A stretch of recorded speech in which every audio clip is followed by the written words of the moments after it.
En la predicación y enseñanza de los apóstoles, hemos visto que el bautismo es esencial para la salvación, según Marcos 16, versículo 16, y Hechos 2, versículo 38, y también en Hechos 22, versículo 16.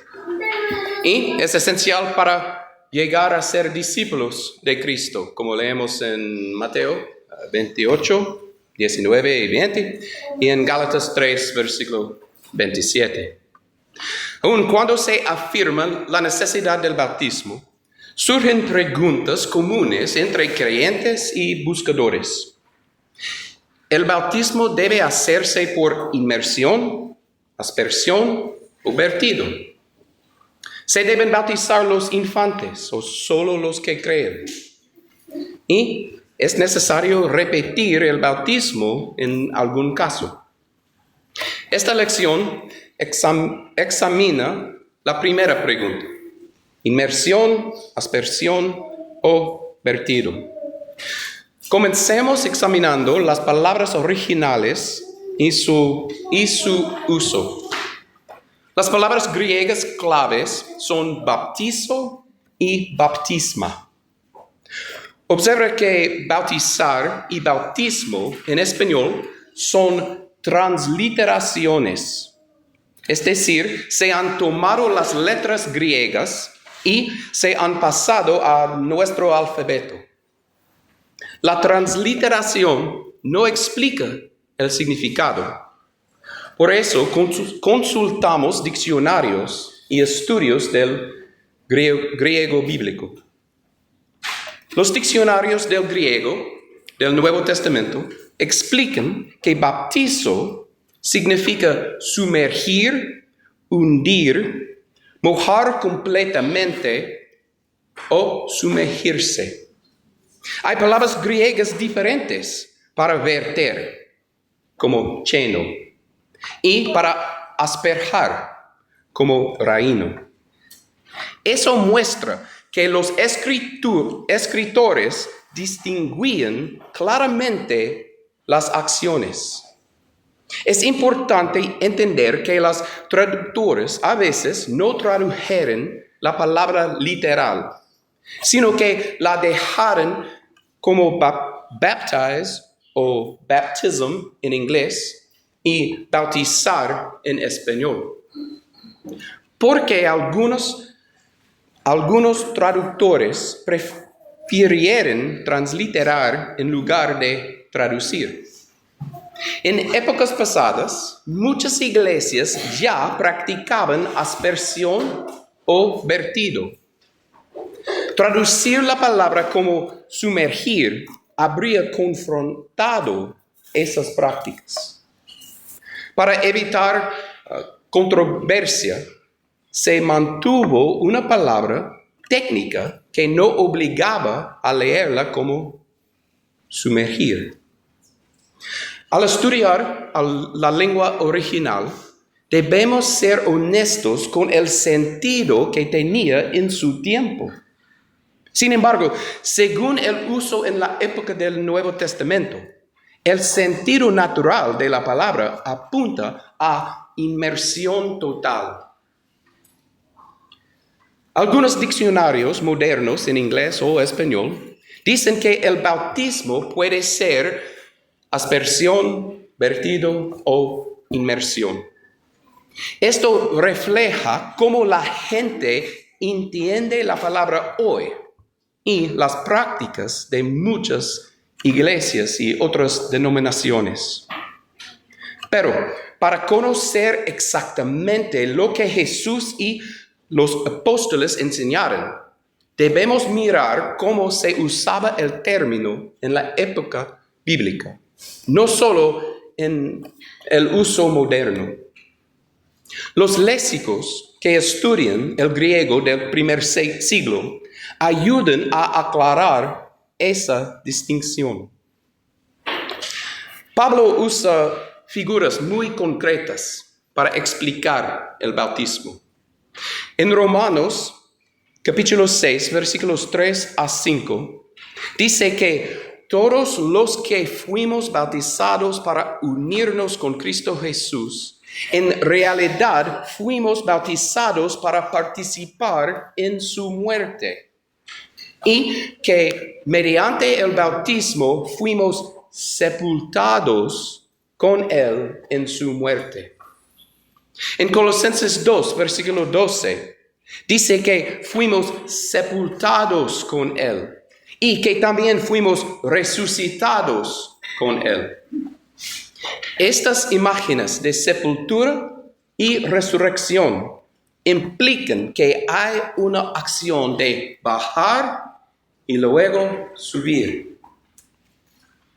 La inmersión seguida de emerger del agua reproduce ese símbolo. Entras en el agua como en una sepultura y sales como en una resurrección. El vertido o la aspersión no muestran con la misma fuerza la idea de sepultura y resurrección que Pablo quiere transmitir. Por eso, la interpretación que mejor encaja con las figuras es la de inmersión. Muchos estudiosos, incluso de denominaciones que ahora practican aspersión o vertido, reconocen que en la iglesia antigua, en la iglesia del primer siglo, se administraba por inmersión. Escritores históricos y comentaristas describen cómo el nuevo creyente era llevado al agua, sumergido y luego levantado.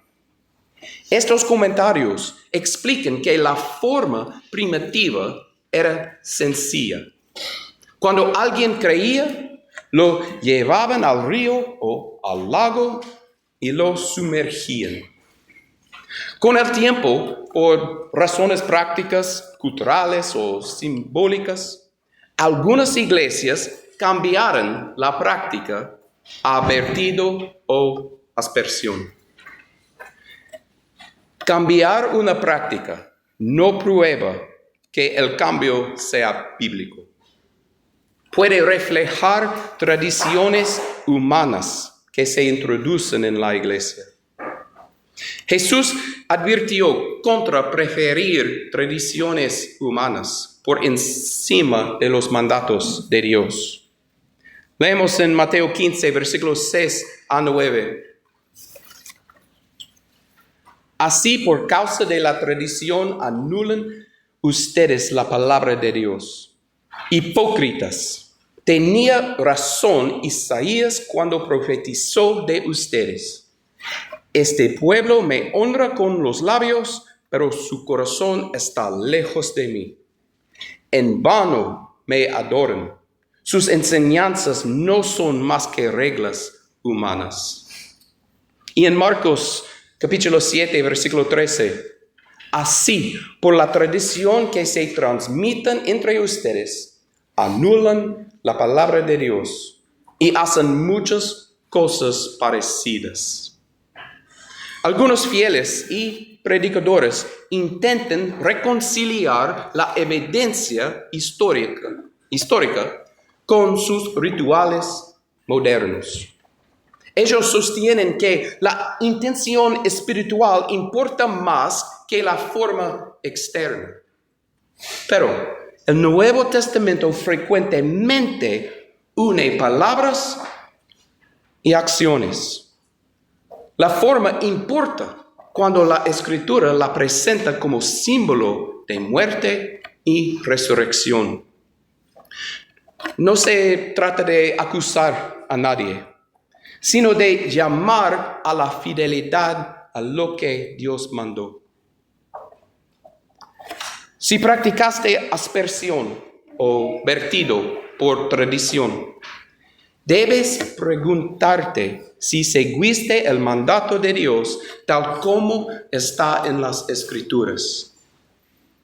La sinceridad no sustituye la obediencia.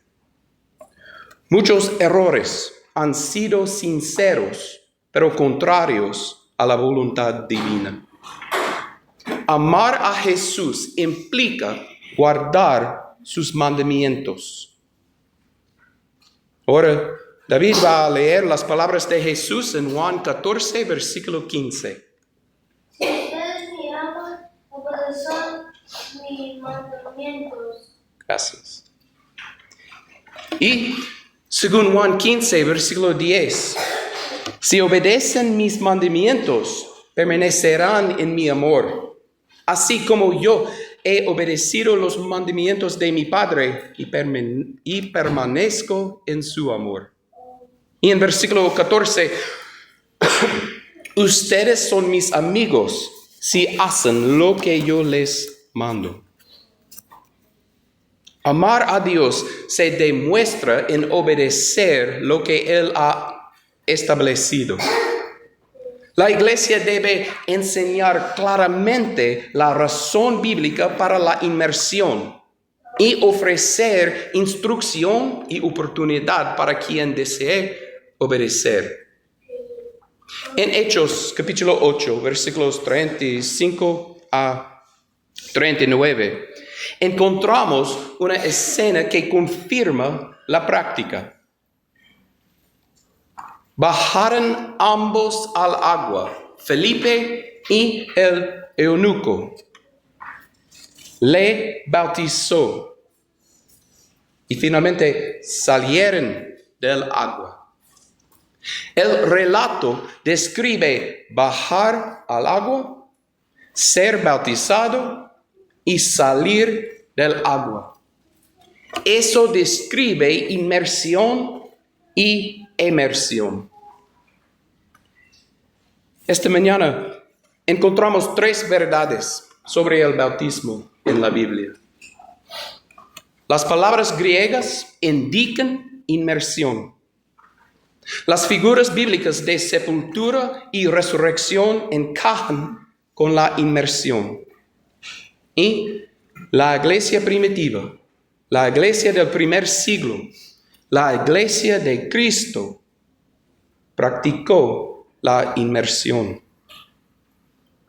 Responde tú mismo a estas preguntas. ¿Tu bautismo fue por inmersión, como en Hechos capítulo 8? ¿O fuiste asperjado o te vertieron agua sobre la cabeza? Si fuiste asperjado o te vertieron agua, considera que seguiste una tradición humana y no el mandato exacto de los apóstoles. Si no has sido bautizado por inmersión según la Escritura, aún necesitas obedecer para recibir el perdón de tus pecados y el don del Espíritu Santo. No te has revestido de Cristo, ni te has hecho discípulo plenamente, como en las palabras de Gálatas 3, 27 o Mateo 28, 19 y 20. Recuerden las palabras de Hechos 22, versículo 16. Y ahora, ¿qué esperas? Levántate, bautízate y lávate de tus pecados, invocando su nombre. Si hoy escuchas este llamado y deseas obedecer esta mañana, por favor, hable conmigo después de nuestra oración. Gracias.